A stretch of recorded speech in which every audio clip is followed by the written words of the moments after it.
Okay, so this is going to be sort of a tutorial for Castle of the Winds Part 1 and 2. Pretty much going to go through all the tricks and stuff. And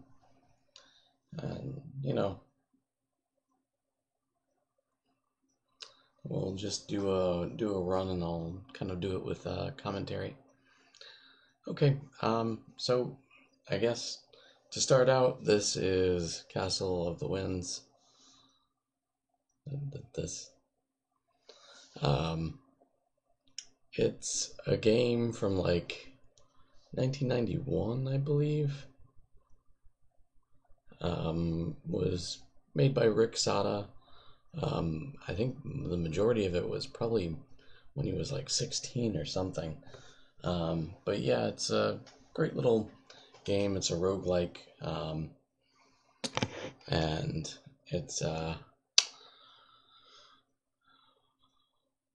probably one of the most famous Windows 3.1 exclusive games. That was a roguelike, pretty much the only RPG that I can really think of that was really built for Windows 3.1. So the game's pretty interesting from a speedrunning perspective because there's a lot of minor glitches, I would say, and some intricacies that came with building around Windows 3.1 or a Windows environment, early Windows. A lot of things just weren't handled well, and it's not necessarily a bad game or flaws in the programming. It's just a lot of limitations, and I'm assuming Rick was super young, so game still holds up to this day though, so it's pretty nice. So let's just go through the character creation. Your name doesn't matter, doesn't change anything as far as I know. You can make your own character icon. If not, selecting your gender will give you either of these. Your gender doesn't matter, obviously. Doesn't change anything about the game. I just pick female. I don't know why. I use my own little custom icon, which can be built around 8-bit graphics. Some of the tools are a little bit difficult to find these days. I think I put some links on speedruns.com to some of it. But yeah, so getting into the reasoning behind the stats, these are what these bars are. So basically we want to max out intelligence and dexterity, because dexterity gives you a lot of speed. You can get multiple monster hits. You can basically run faster around monsters and kite a little bit better. And intelligence, obviously, because it's mana. It's very useful, especially late game. And you need a certain amount of it really to be able to beat the game in general, for a lot of reasons. We skip out on Constitution because we're going to be using an underflow bug, which allows us to get max Constitution with doing like virtually nothing, casting 2 spells. So we are also going to do whatever is left in Strength because, hey, we like to hit stuff. It's good. So the game difficulty, all these difficulty settings, they don't actually mean that much. The monsters that can deal a lot of stat damage to these guys here, are the only ones that we care about. And that doesn't seem to change based on the difficulty. It's only how hard monsters hit. And even that is not really much. So we generally just play on easy. I think I've done a few runs on intermediate and difficult, and it hasn't changed much. So why not just do easy? Well, anyways, so female, This we're gonna start at part 1, and I guess we begin the run. Oh, and by the way, this game is basically entirely about going up and down stairs and rescuing a helmet for your undead grandfather, I guess. I don't know. I think that's who he is story-wise. Alright, so let's start this off. Or not. Let me try this again. There we go. So we're going to select Magic Arrow. We're in this town. We don't care about this town. We're just going to go straight to the dungeon. Now, what I'm doing here to move around is actually a combination of mouse movements and arrow directionals keyboard. And we're going to save real quick because things can get dicey really fast. I'm going to get a little bit of money. Ooh, save, disarm. I'm going to use shortcuts where possible. And we want to, at least early game, disarm some of the traps because they gain us quite a bit of experience points. At least compared to... Oh, we actually have a room full of interesting stuff. So generally in part 1, part 2, I collect all the weapons that we can. So we need minor wounds to complete our underflow. The underflow is, you need to do the underflow with Magic Arrow and the heal minor wounds, really any healing spell. But yeah, we're going to be taking that when we level up, or we just did actually. So let's just try to find the kobolds, because what we're doing right now is we're looking for a specific room that will have a piece of parchment or something in it that allows us to progress the story. So we have to go 4 levels down, get it, and then get out. And the telltale sign is there's going to be these little kobold guys in the room. Alright, seriously, where are we here?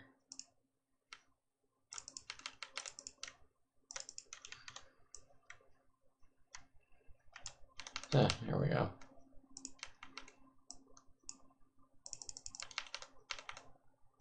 Wow, I could have sworn that that would be it.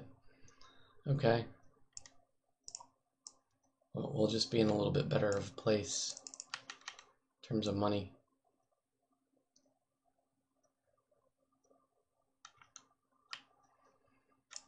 Oh, there we are.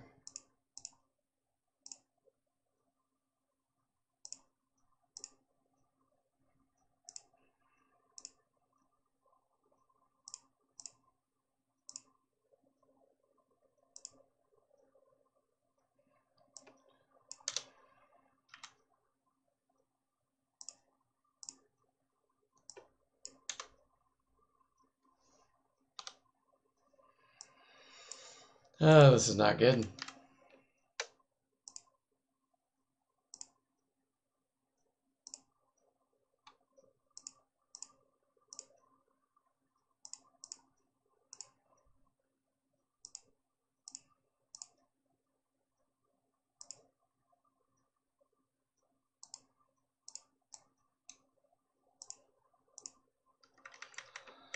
So I should have kited those. I didn't. Let's just try to get out.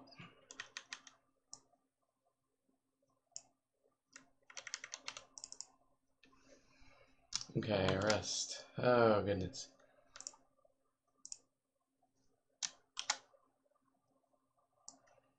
Okay, Hobgoblin.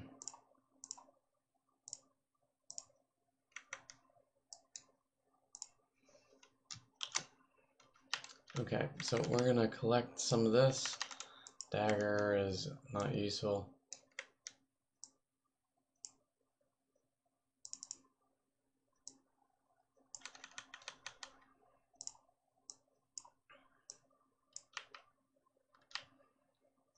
Oh, okay, so we're making decent time, believe it or not. Alright, we gotta kill this hobgoblin for the experience, because we need to be for the, what we're about to do, the, is that, whoa, lots of zombies. What we need to do for the health underflow, or constitution underflow, I should say, is we need to be at a certain level. We need to be at a certain hit point range to be able to achieve it. So, we're going to need phase door. Let's just get out of the dungeon. Oh, there's a dog. Bye, dog. Sorry. Oh, jeez. Another ant. Okay.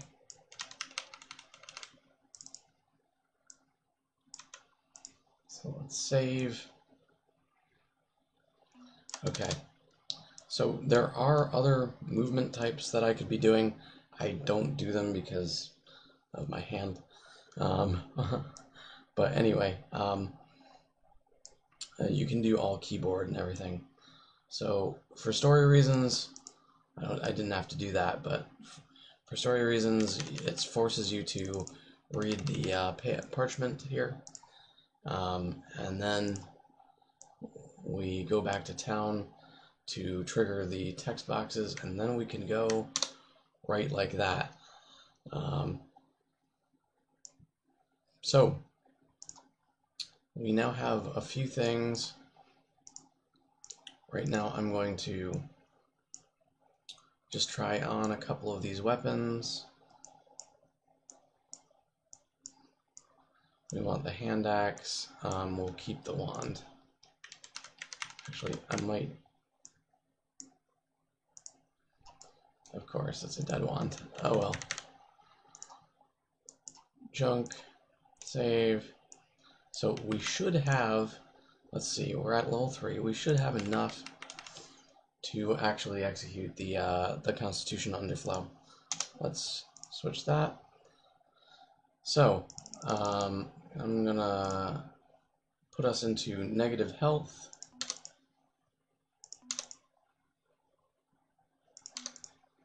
And then as you can see now our HP is a negative number. So from here we're going to rest, and then we are going to click heal minor wounds a couple of times, and bam. As you can see, for some reason the algorithm that generates the heals for the spell suddenly thinks that -2 max health means that it gives us like something crazy like 600. It has to do with the way that the game does the math for healing, but I'm not entirely sure why that 600 number seems to be so consistent there. So we can go up to about let's see, 32,000, but beyond that we start getting into some game system, and perhaps it's actually a limitation of the 16-bit subsystem that the game runs under. So yeah, we can't get beyond 32,000, otherwise it will reset. It'll reset the life back to basically low numbers. So my mana is 0. What we're going to do, because if we leave this number here, any undead monster that'll attack our constitution or anything like that could almost instantly kill us if we leave it like that. So I'm going to complete the trick, and this was, for all intents and purposes,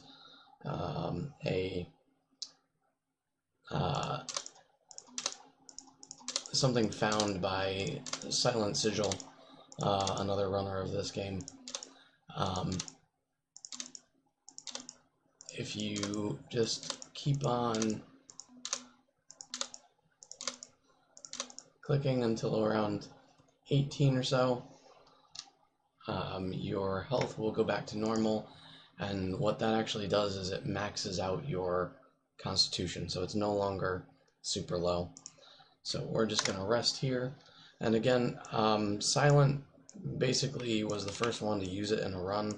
There are a few forum posts about it, and just people who had found it. But in general, no one probably would have thought of using it in a run if it weren't for him.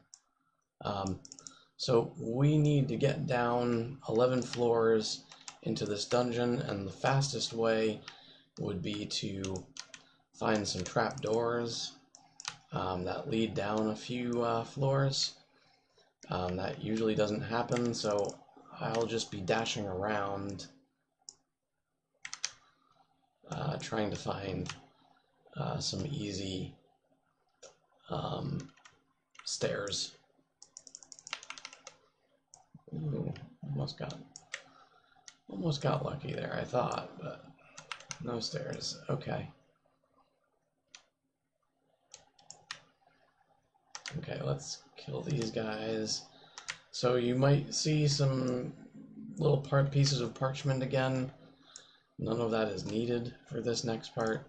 We're going to need detect monsters to find the guy we're searching for. We basically at this point just have to go down a bunch of floors and kill a giant to get his magic amulet, and that allows us to proceed. Okay, so I'm going to reset this floor by pressing Shift 0, and we can do that. The game allows you to just kind of reset floors. If I ever find a floor that really looks like it's going to waste me a bunch of time, I'll be doing that. Battle axe, nah. And I won't always be killing monsters at this point, but there's some that are worth it. It's because it makes the game easier if I have certain spells. And it also regenerates my mana every time I level up. Oh, let's get that.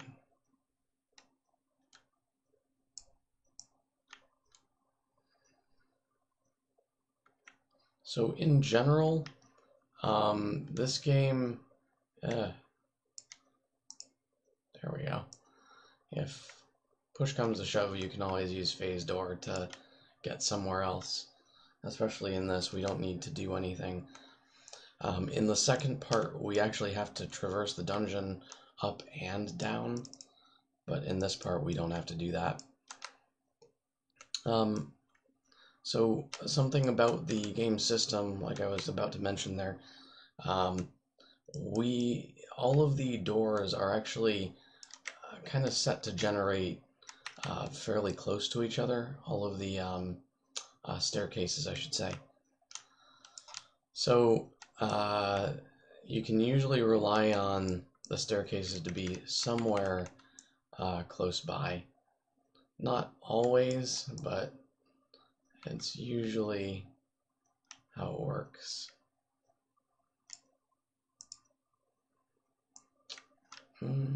Oh, right there. Unfortunately, most of the time they're behind stuff. Oh, got lucky there. Let's see. Boom, boom, boom. Yikes. Shadows. Let's I'm actually getting some pretty rare monsters for this part of the game. So we want to do light because it helps us a little bit in clearing rooms faster.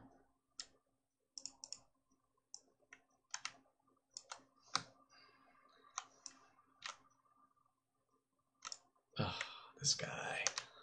So thieves on part 2 are the bane of our existence because part 2 relies heavily on mapped level scrolls to kind of look ahead and see where things are. Ooh, sleep monster's not bad.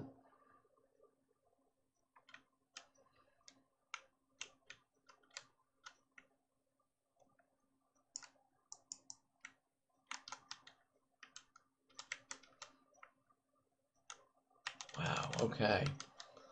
I am not getting very good luck on the dungeon here.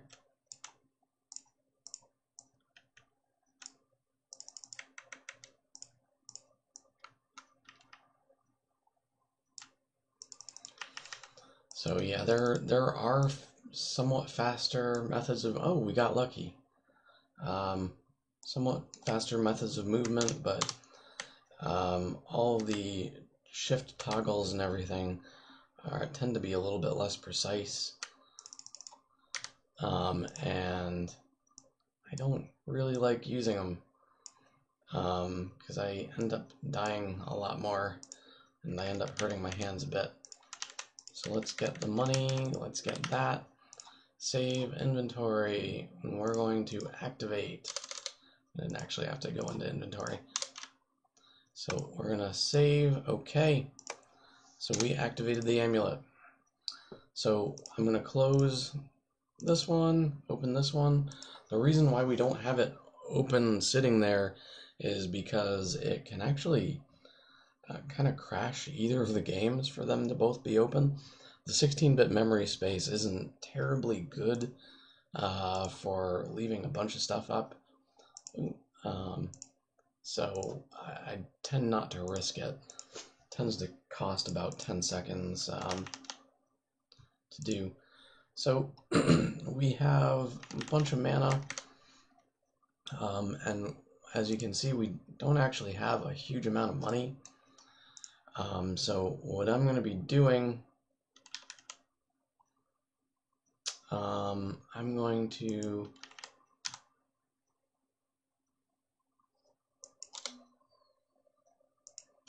we actually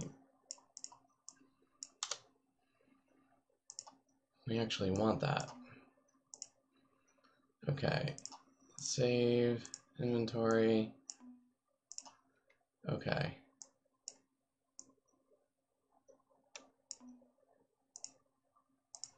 Oh, we're getting lucky.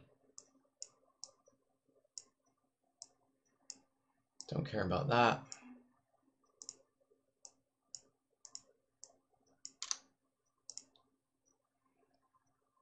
Okay, so we kind of hit the jackpot in a way. So let's go in here.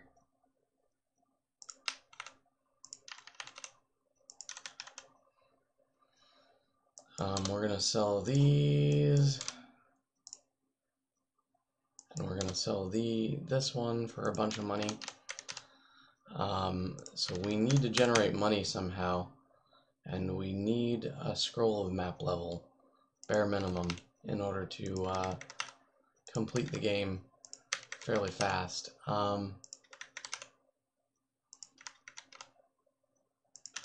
Okay, we don't have it,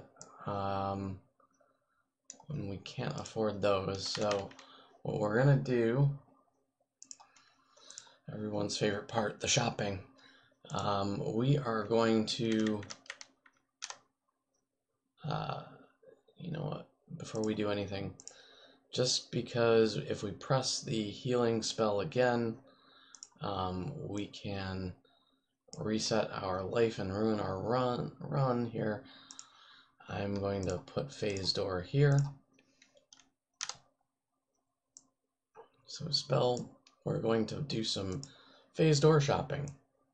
So basically shops are just essentially bags with a different set of rules. And for whatever reason, the spell phase door or any of the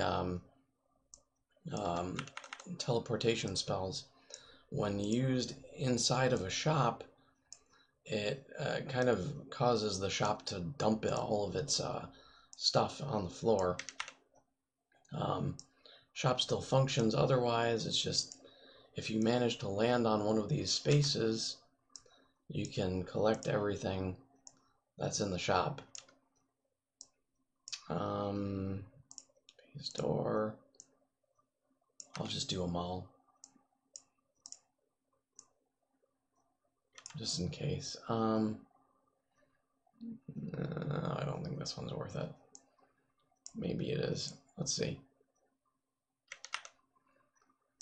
And sometimes if you land too close while you're in a shop, it'll reset things, but let's save.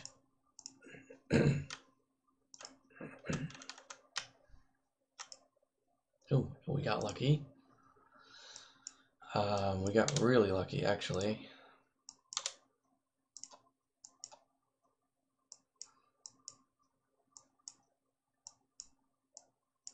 So as long as you don't steal everything from the shop,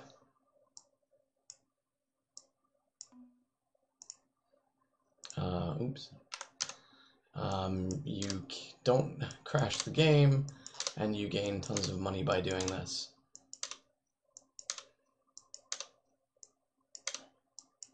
So the draw of gain strength, you're probably wondering why I'm passing that up. It's not very good, and I'm probably going to have more strength than it would give me by the end of this, so...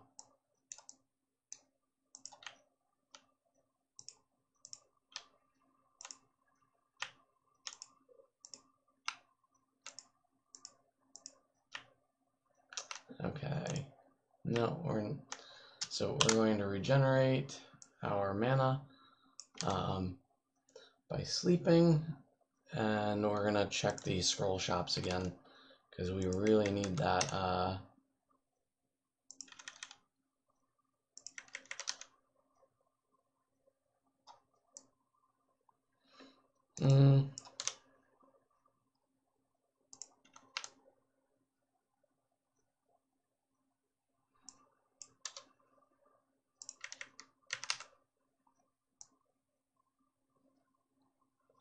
we want this, but we can't really afford it.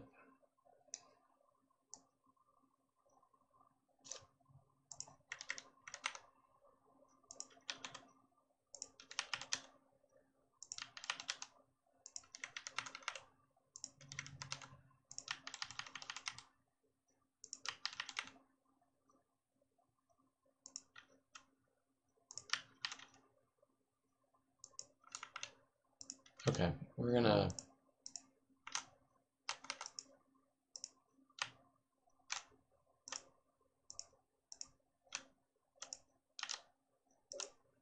Oh, we got it. Okay, and we got a ton of stuff. So this is kind of a jackpot situation. We definitely want this. We can put this back. We're gonna put this in. Definitely, ooh, hello. Definitely want that one. Definitely want this one. And you know what? We're gonna, very strongly, we're gonna put this on our belt. Okay, put this on a shield? No. Yeah, so we just got all of that. We're gonna sell... Do we sell that? Let's sell this one back.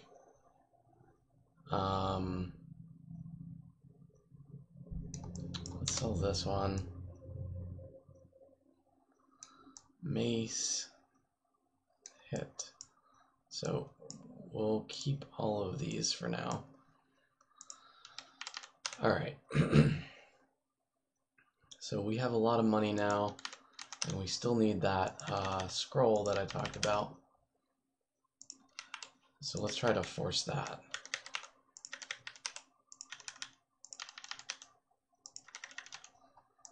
Actually, let's buy these too.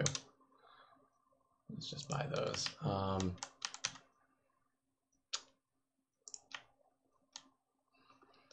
So we're gonna try and force the scroll to appear in the shops by just making time pass, essentially.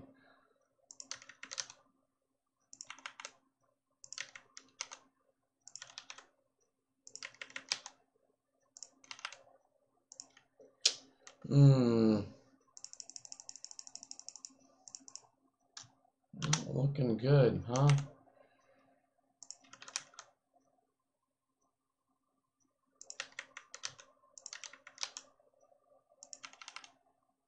Map level. Bam. Okay. So we got it.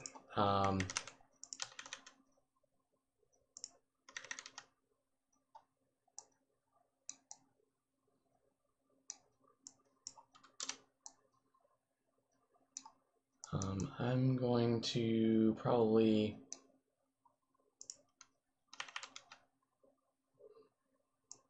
buy a utility belt. We're going to put the scroll of map level here. Potion.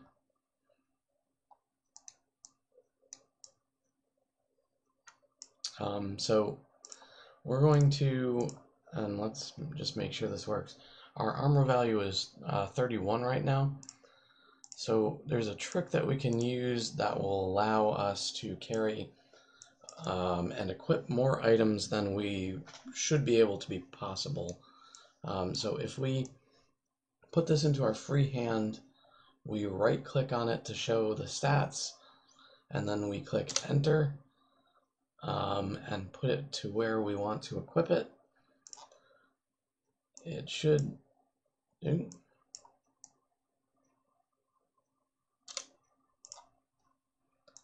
Actually, it's the weapon slot. It disappears, and oh, we still, actually, I guess that doesn't work on rings.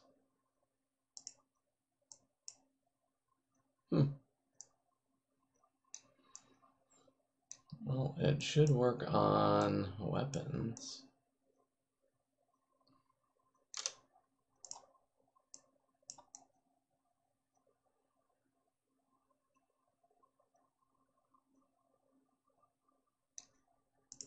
So character strength. I guess it doesn't really work. I don't remember what this actually works on. Oh well.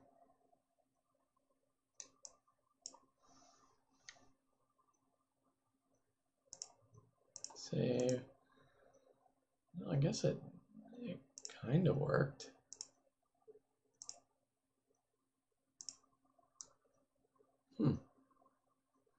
Yeah, it kind of did after the fact. Yeah, so I guess it doesn't work right when you take a look at it. And it doesn't work for like some of the base stats, but most of the good stuff it works on. So you can kind of stack items using that method. So we're just gonna take a look and see if there's anything that we can benefit from. We need armor, huh?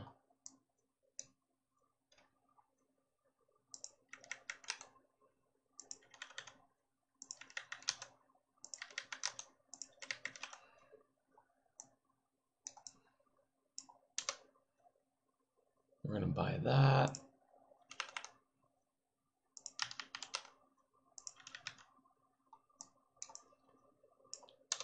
Just to round us out.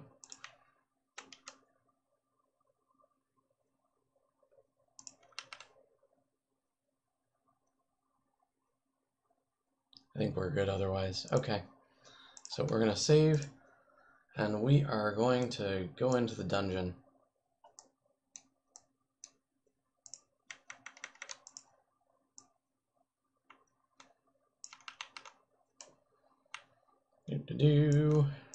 Gotta visit Undead Granddad first. He says a bunch of stuff about demons stealing his favorite helmet. Whatever, Granddad. We don't care. We're busy. Book of Spells. Oh, God. Let's get that out of there. Customize spell menu. We want Phase Door. Okay. So we got lucky. There's a way down right there.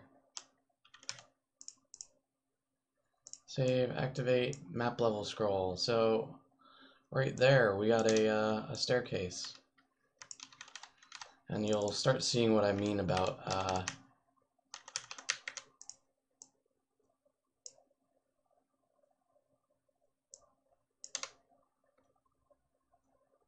activate. Okay, map. Straight down. File load. So most of the traps here are going to be avoided by our choice of boots. The levitation boots. Okay, so right over there.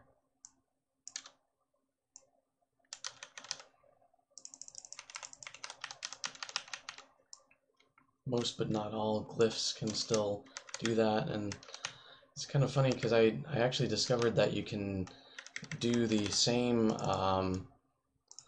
underflow glitch with mana using glyphs, but it's not worth it to try to do in a run.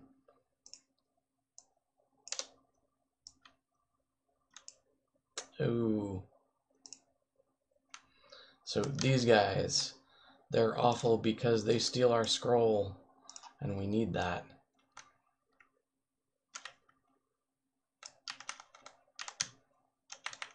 Alright. So I guess we hit one of those mana glyphs that I was talking about. Because we definitely lost a bunch of mana. Hopefully that doesn't affect us too badly.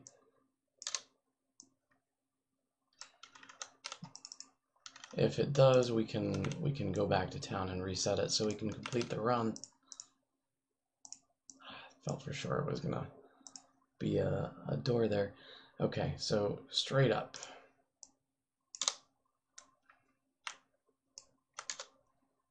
Ah, dang.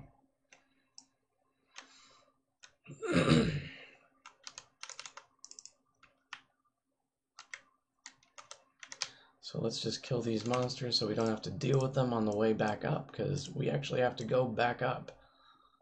Game isn't over once we get the helmet. So we want to go straight up. File, load. I managed to kill the thief.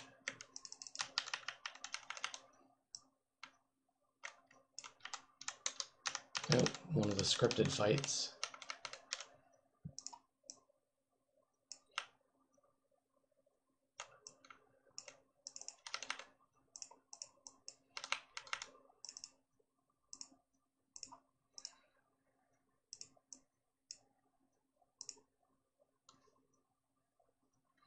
Okay. That's I guess we'll do this way.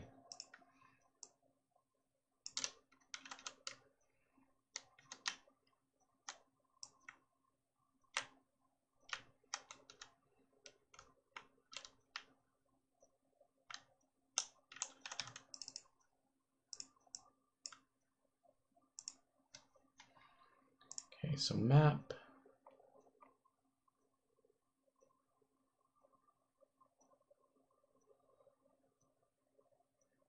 Wow, this is kind of bad. Okay.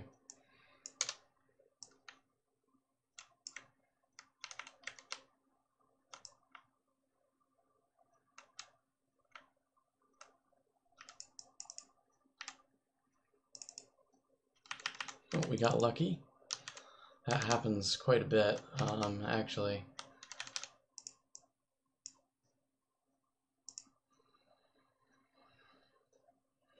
Okay, up.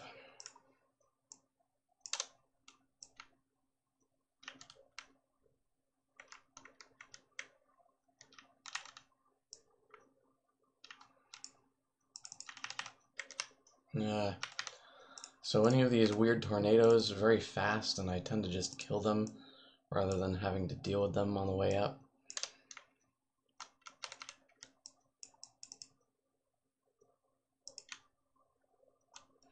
Rune of Return just for safety.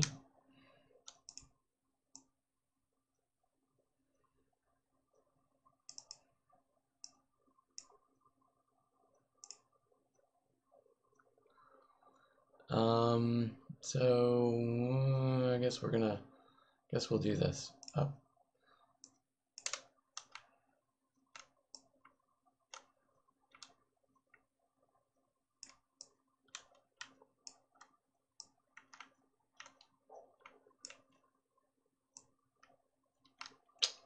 Huh.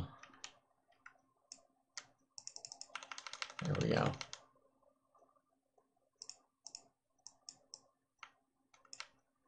Wow, Ice Devil. That's it's a little crazy to see on this floor.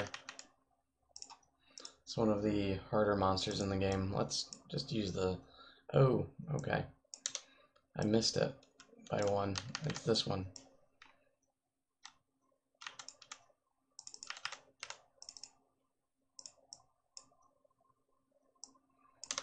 Okay, we got lucky on this floor.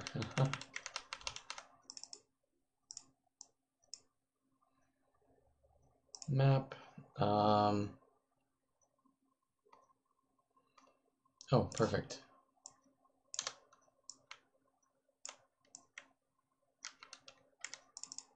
This one. Map.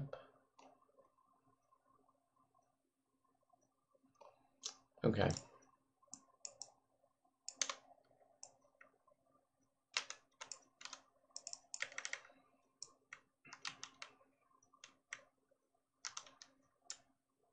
Ugh.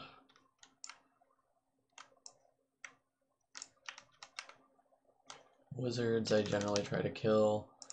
Freehand. Freehand. Activate Book of Spells. Levitation. Don't need it.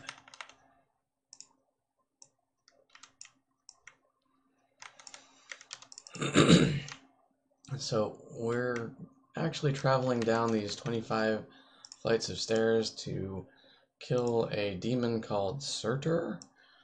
Or maybe he's a man, I don't know. He's a guy. Oh, that's actually super useful. So, Transmogrify Monster is one of the best spells in the games. It does exactly what it kind of says. It turns a monster into another monster. It's kind of pretty random, but it's not bad, so we're going to switch to it right now. And actually, we're going to use it on this guy because he's awful. And just made him into a giant.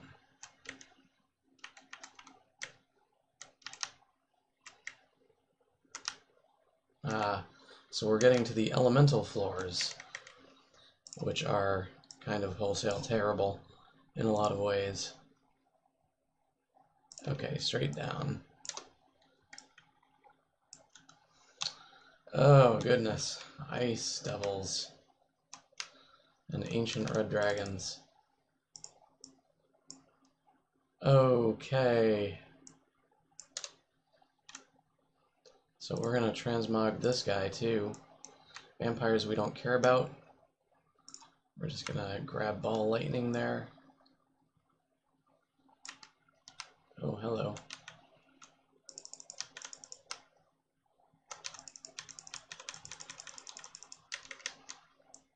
So we're just gonna try and get to the stairs here. Up and down stairs. Okay. Map.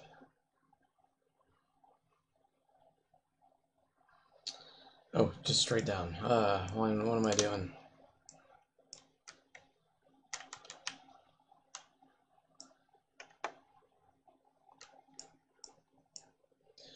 Wow, we're getting a lot of these guys, huh?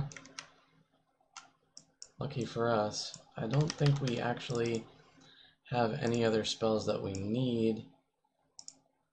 And we're really close to the end of the game, so let's not pick that up. So, straight over.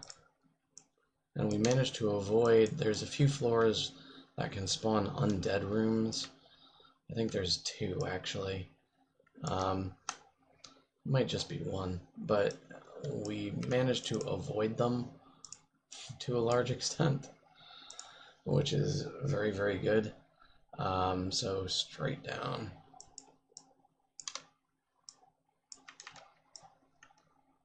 Oh, these ice devils, jeez. The devils in general are bad. So the reason why I'm kind of slicing everything through paper is because of a mod on the, kind of a secret mod on the two-handed swords. They can actually, they actually have a better chance to crit, really, is what it's all about. Oh, perfect.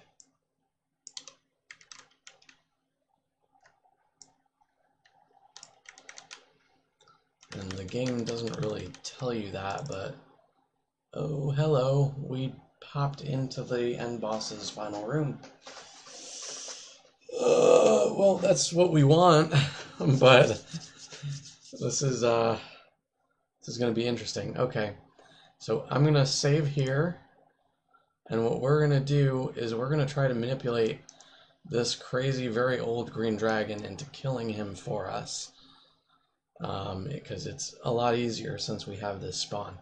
So we are going to flip things around. Okay, perfect. So as you can see, I got hit with the breath, and the dragon's range is pretty good. So hopefully he's going to continue hitting Surtur.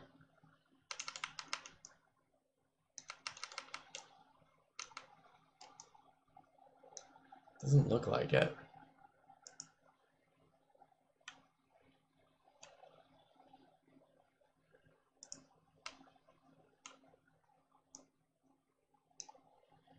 Might actually have to kill the dragon.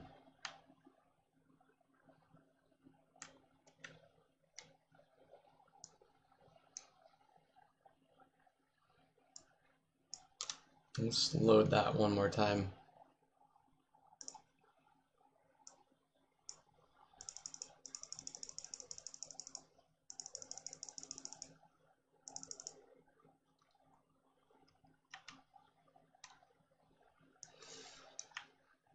Perfect. Okay. Save. So Surtur has this really nasty ability for when he gets low on health, he runs away. And it's terrible. It's really terrible. So what we're going to do, we're going to go into our spell book, customize the spell menu for a sec. Instead of Cold Ball, we're going to do Ball Lightning, because he's a little bit weaker to it. And we're going to just try to take him down with this. And he died. Excellent. So let's quickly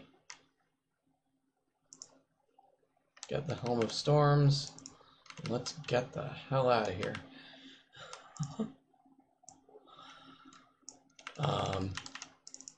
So save. Do. I'm gonna be a little bit more careful here because I know there's some pretty bad monsters on these floors that can still kind of ruin my run. Heck, maybe even make it so that I can't complete it if I run into them. So let's play it safe, at least until level 18 or so of the dungeon. I think we're out of the woods here. Should be a lot of easier stuff now.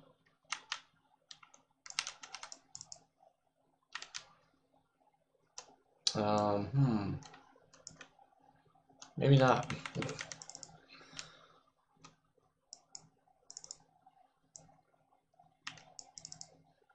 Of course, didn't get lucky there.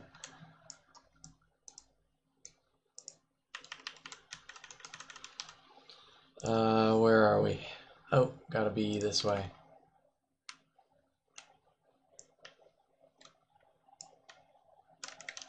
Oops.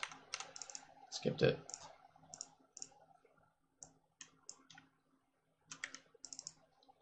Oh, these devils.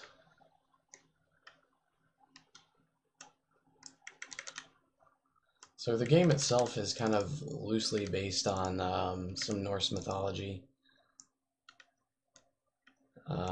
Oh, the only monster in the game we can't just beat to death. That would have actually killed us if we did a full run at it. Oh god. And that guy again as well. Kind of dangerous. He can put our mana to negative. Ooh, and just killed a undead monster. Luckily it didn't murder us. It's a weaker one. Gelatinous cube. Now we shouldn't run into anything that should cause us any problems. Except for maybe that rat. They're fast. Oh,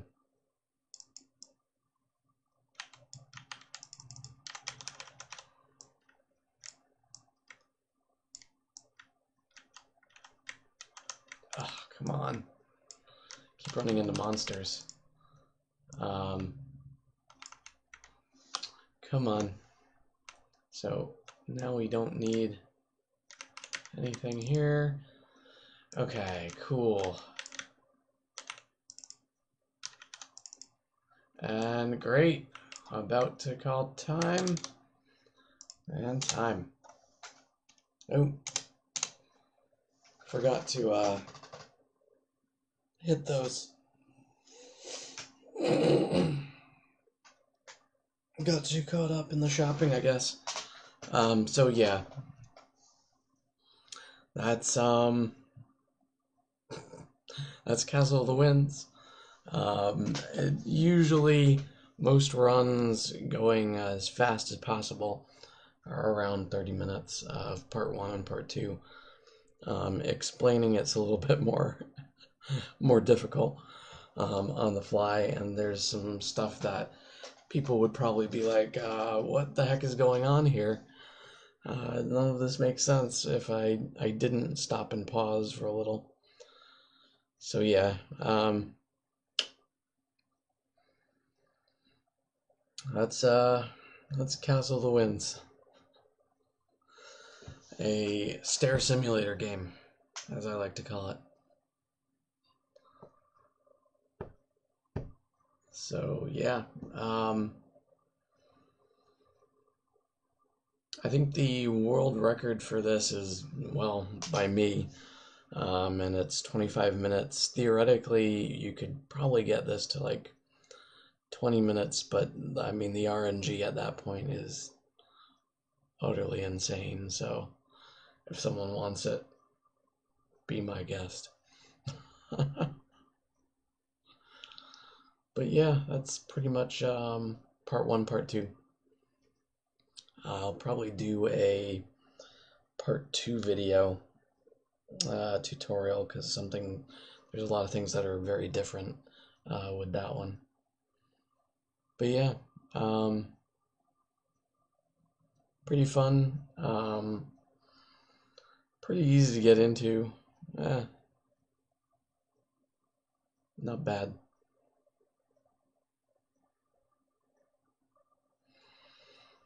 Well, have a good one all.